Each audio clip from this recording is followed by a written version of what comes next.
I hid this uncomfortable hunk of metal up my ass 2 years. Then, after 7 years, I was sent home to my family. And now, little man, I give the watch to you. So when I think of field watches, immediately what comes to mind is like a very manly man. Rolling. All right, enough talk. All we want to do is pump you up. A manly man's watch, like a super badass, because obviously it's issued to the military. And you too, Stuart Smalley, you sensitive, pathetic, girly man. Because you're puny enough, you're flabby enough, and doggone it, you're a loser. But for whatever reason, it works well for anyone. You could be like a super nerdy dude, super yuppie. You can be a woman. You can be an athlete. It really doesn't matter. It just hits the wrist just right, in my opinion. It's just like this classic, simple design that works well with whatever you're trying to do. And I think it's perfect for daily wear. Field watches were issued to soldiers during World War I so they could tell time instantly. That's obviously very important to soldiers because they need to be in sync with one another for following orders at a precise time, coordinating meetings, attacks, etc. You know, and you're trying to coordinate like multiple units. It's really important to understand time to a very granular precision. It's a matter of life and death. Interestingly, before World War I, wristwatches were exclusively worn by women for centuries. Hundreds and hundreds of years, wristwatches were worn as a display of social status by women. This is probably due to the fact that the first wristwatch that's known to history was made for and worn by Queen Elizabeth I of England in the 16th century. And so up until World War I, guys wore pocket watches. But during World War I is when they realized that it's not really a good idea, or it takes time to get your watch, pull it out of your pocket, open it up. Some you don't have to open up, take a look at the time, put it back in your pocket. By that time you might already be dead, right? So soldiers who had some experience or who had heard through the grapevine were like, hey, you want to survive this war? You better get a watch that you can put on your wrist. The soldiers started doing it on their own. It wasn't military issue. As it became obviously apparent that wristwatches were more ideal for battle, the military started to issue them.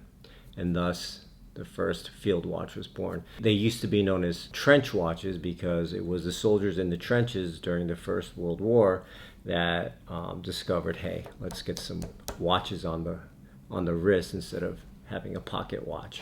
Now in 2023, field watches are not just for the military anymore. It's considered a classic, timeless, rugged watch worn by civilians all around the world. Its utilitarian design works both functionally and aesthetically.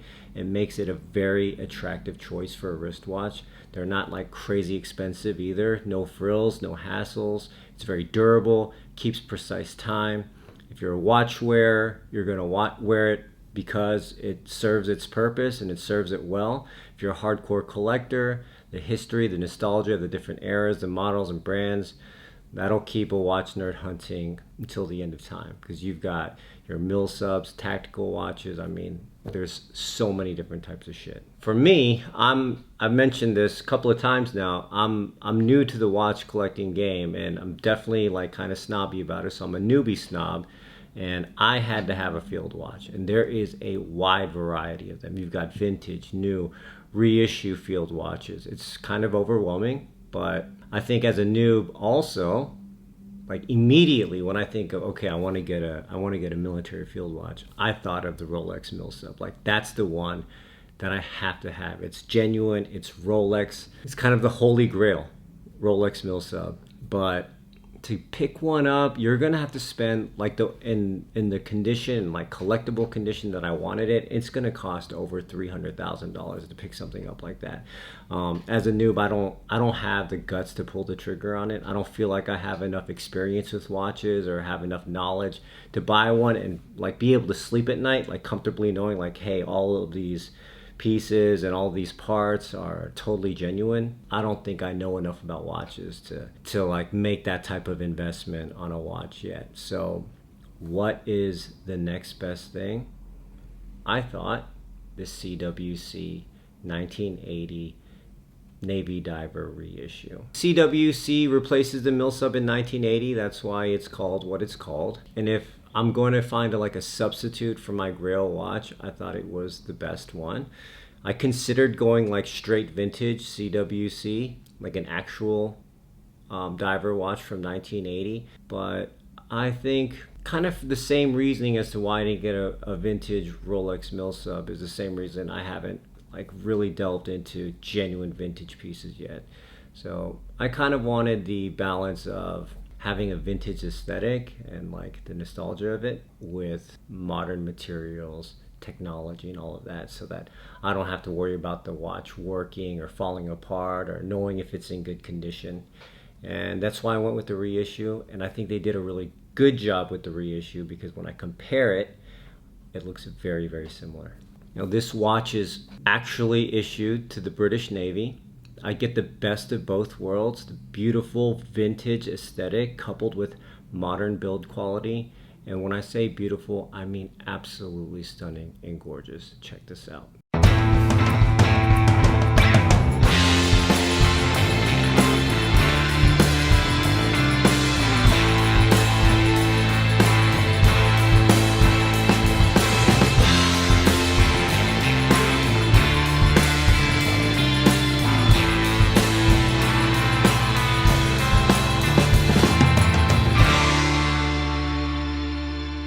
This CWC Royal Navy reissue comes in 3 different variants. You've got dark vintage, light vintage, and C3, which all kind of describes the dial. The dark vintage is extra dark, extra vintagey.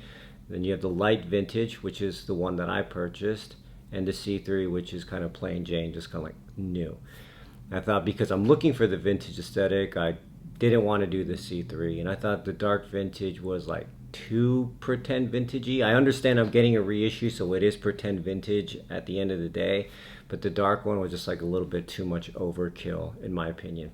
Plus the one on the website at Cabot, the only one that was available actually was the light vintage, so it kind of all worked out. I don't know if I picked the light vintage one because that really was the only one I could choose off the website, or because I actually really like it. But if I think about it, if I did have all 3 choices, I think I would do the light vintage. I think it looked, I love the creaminess of the looms rather than the oranginess of the dark vintage variant. There were only 600 of these produced, which makes it exclusive, and as a collector, that's what I'm looking for. No matter how like exclusive something is or limited edition, if it doesn't look good, I'm still not gonna like it.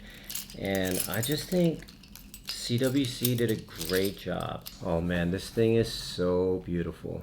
Just oozing with charisma, with absolute simplicity. There's nothing complicated or crazy about this watch. If I can get this thing focused here. I love the black dial, the looms on it. Very handsome, very rugged. I'm also a big bezel guy, and I love this thin black bezel with minimal markings. Like even the font of the numbers on the dial and bezel look utilitarian and sharp. With this single crown, very basic shape. When you think of a watch, this is the shape that you think of.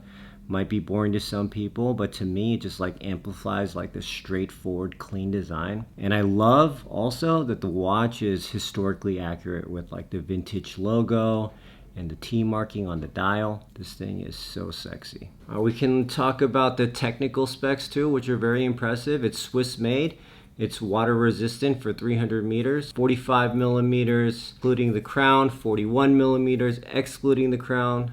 The bezel diameter is 40 millimeters, and oh man, even on my small wrist, it wears really well without looking overly bulky or out of place. You've got right here the sapphire case. You've got the screw down crown, screw down case, and this is an ETA 2824-2 Swiss automatic mechanical movement, which is one of the most well-known, recognized, and respected movements. It's also one of the most copied and cloned. It's considered to be a workhorse movement by watch enthusiasts. The movement is one of the modern updates to the actual vintage version, as this movement wasn't produced and popularized until 1982. NATO's strap is wolf gray and it looks great. It's military issue, which just adds to that confidence of knowing that if it's good enough for war, it's certainly good enough for my civilian lifestyle. And as I was mentioning before, anyone can wear a field watch, whether it's the CWC or not. Whether you're a soldier, you're an attorney like me, you're a college student, man, woman, this particular CWC reissue model just hits all the right chords. It's a timeless design. It's harmoniously proportioned and balanced. The movement is reliable. The watch is sturdy for daily wear. You know, until I'm ready to pull the trigger on an actual like Rolex Milsub, this scratches the itch for my desire to have a field watch in the collection. This is a watch for soldiers, which to me it means it's a watch for badasses. And while I'm not a soldier and I'm not a badass either, I get to live vicariously through this CWC field watch. You know, I'm basically like a grown man playing army, and a watch made for a soldier on the field for battle, certainly a watch that's going to be good enough for me. Now, there is this one last question here though. Reissue versus vintage, which is better? That's going to be a discussion for a different time because I have a lot of thoughts on that. I collect more than just watches. I collect cigars, guitars, cars. Hey, that all rhymes. Rapper, didn't even know it. Fashion. I have a similar kind of collecting philosophy amongst all of the things that I collect, so I don't really think that it's going to change too much when it comes to watches either. But we'll do a vlog and a discussion on that later. I really appreciate you guys watching me unbox this and kind of talk about CWC. I hope you're enjoying the watch content. I'm going to keep making it because I've totally fallen in love with the watch world, and I will see you guys next time. Peace.